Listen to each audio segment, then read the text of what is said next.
Horror Lies. Hey guys, Rob from Georgia here with you, aka VHS82 apostrophe. I'm your regular Wednesday evening host here at Body Bags. It is the end of the month. It is theme week. It is evil versus evil. Really kind of surprised. Freddy versus Jason has never been done on Body Bags. So I thought, you know what? Kind of wanted to revisit that thing anyways. I can't remember the last time I saw it. It's been years. It's been a long freaking time. A lot to say on this, but I'm going to try to keep this one sort of short if I can. This is a Ronny film. I think that's the first unfortunate decision is director. Back in this film was first being thought up, which if you had your subscriptions to Fangoria, Gore Zone, and all of that, you sort of were privy to those things that seemed to be coming on the horizon, some of which never materialized, some did, some not as well as you thought it would. Neon Maniacs comes to mind for some reason.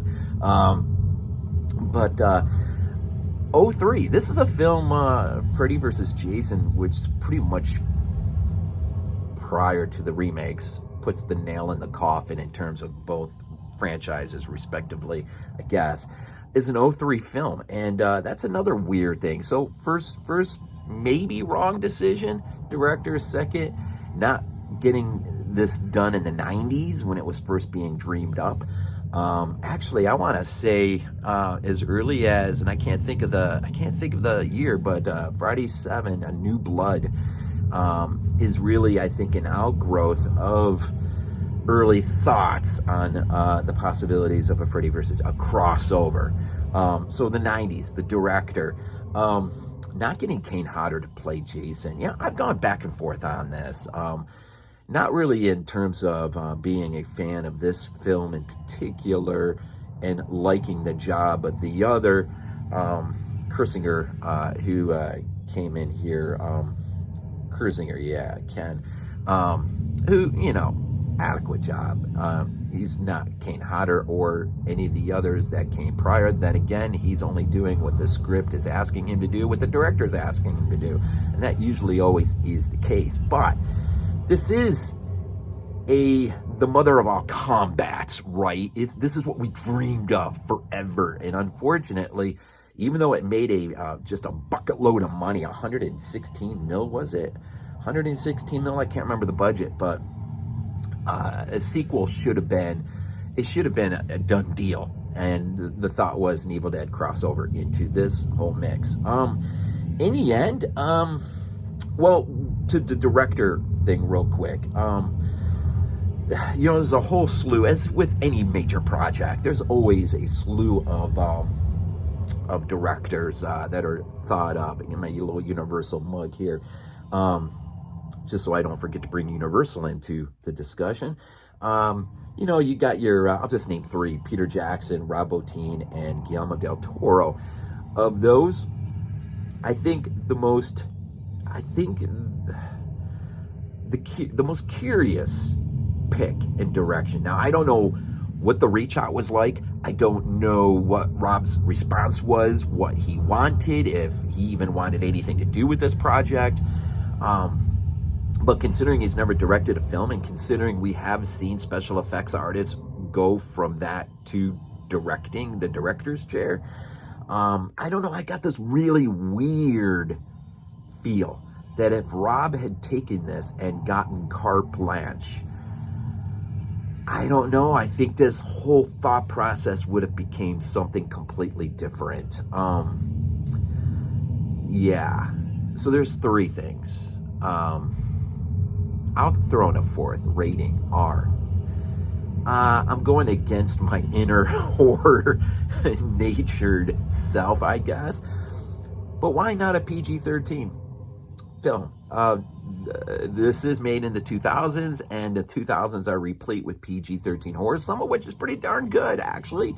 You can do a PG horror film and do it good, especially if you're dealing with two iconic franchise, almost in the old Universal mold. You think of House of Frankenstein, House of Dracula, 44, 45. Frankenstein meets Wolfman, 43. You got the whole line of Abbott and Costello films, which just beg for something much better than what we ultimately got in Freddy vs. Jason in 03 by Ronny Yu. Also, too, I noticed that in 04, I forgot about this, and this might have been a spark to bring this project to fruition, but Alien vs. Predator comes out in 04, and that's PG-13. And that's, I revisited that not too long ago, and that's not a bad movie, actually. So I mentioned Kane Hodder, no Kane Hodder, but there is Robert Englund as Freddy Krueger, and he steals the freaking show. Here's another mistake. We'll just stop at 5, I guess. And this, we live in an era, even from probably it was beginning in the late 80s up to, but more pronounced in the 90s, 2000s, copyright. Copyright's a freaking issue, man. I get it. I understand copyright. But when you're dealing with something like this, there's no way to make a deal. There's no way to make a bargain where everyone is happy. And unfortunately, I think New Line Cinema was probably the bully in the ring here, because this is a New Line Cinema film. Therefore, it is a Nightmare on Elm Street film first and foremost. It is a Freddy Krueger film first and foremost. One that, in terms of its backdrop, its story, which helps to push these two icons together, is a story that seems pretty kind of reminiscent of a story Peter Jackson was going to do for the last Nightmare film, which he never did. But ultimately, that relationship with New Line led to The Lord of the Rings, which is why he didn't do it in the 2000s, because that consumed his whole life in the 2000s. And not a bad job either, man, on those first 3. But, so you got all of these things working really against you. And it's probably a miracle that this film even got off in 03. And in the end, it's got some intriguing things. We revisited last night, and the Littles came down just as the fight was beginning, and I thought, it's safe enough now, man. And of course, there is an awkward moment in the midst of that battle scene. And this is, I say, why? Why couldn't we have gotten something more in the mold of the early Universal efforts when there was crossover at plenty? Now, albeit most of these characters were probably all Universal, so there probably was never an issue with any of that junk. But you would think, I don't know, and I don't even know what the state of affairs was at that moment with Friday. I know eventually Paramount would dump it, New Line would pick it up, and it's almost kind of too, I don't know. It's just too bad this thing wasn't dreamed up earlier. It's too bad Rob Bottin maybe wasn't the guy. I was curious too. Rob Zombie was mentioned. Thank God he stayed on the House of 1,000 Corpses project, because he got carte blanche right up until Universal screened the film. He had a dream come true. Okay, so let's just talk about this movie real quick. Revisited it last night. It's got some intrigue. The story is a little intriguing, as it is for its own movie, I think, its own Nightmare on Elm Street movie. But the idea that this town has been so shocked into a coma-like state in terms of Freddy Krueger, that they have basically eliminated Freddy from the equation. And I mean out of print, out of thought, out of word, out of speech, everything, man. Just wiped him out of existence. 2 kids in particular are starting to, what is that place? I thought I wrote it down. I thought Weston Hills? Yeah, Weston Hills. I did write it down. Will and Mark. Will, there's a story connected with him and his girlfriend, Lori, whose dad apparently has a big part at the Weston Hills Psychiatric Institute. Apparently, there's this thought process that Will might have seen him kill his mother when in fact he told everyone she died in a car accident, but the truth is found out later on that Freddy actually killed her. But this is part of the effort of burying Freddy Krueger and his name forever out of the existence of this town. That in of itself, and Hypnosil is prescribed, which is interesting. So you take a Nightmare 3 kind of thing, and even the beginning of the movie is it's just chock full of images and scenes from the franchise, which you do not get from Friday the 13th. You get an opening scene which is made for this movie, but you don't get and so that's the story, though. The Hypnosil, the town, and how they bury Freddy Krueger, and Freddy's great plan. If he doesn't have enough power because of the lack of fear, how does he to come back into dreams? How does he have enough power to resurrect Jason Voorhees and send him, my God, however far it is from Springwood is from Crystal Lake, to go on a killing jaunt in order to spark up fear, somehow get Freddy's name mentioned, and thus begins sort of the creaking of the doorway in which Freddy can come back in and start doing his thing. It's funny, Jason starts to do his job and do it a little too effectively, and that just gets the ire of Freddy, and ultimately it's that really as a catalyst that brings these two, well, once one of our main characters brings Freddy out into the real world, then encourages a standoff between the two, and that's really where the movie makes most of its money, I think, is the matchup, which, if you got Rob Bottin on the project, it is, I would assume it's an all practical driven project. No CGI, none of that junk comes into the equation. This is hands-on. He probably brings in a special effects team to handle it. Kane Hodder, I'm sure, probably reprises his role. And maybe, I don't know, but see, with the copyrights and everything, it's just too bad that ruined what could have been, because these two icons do not stand on a level playing field. This is Freddy's show from start to finish. And even though in the end you've got Jason walking out of the lake holding on Freddy's head, this sort of, that's about the only thing that's tossed off to the Friday fan base. I don't know. There's a lot lacking in this movie, a lot to be desired. I guess we ought to be thankful that it even happened, because we could still just be reading, and maybe it'd be better just reading it in the comic books. I don't know.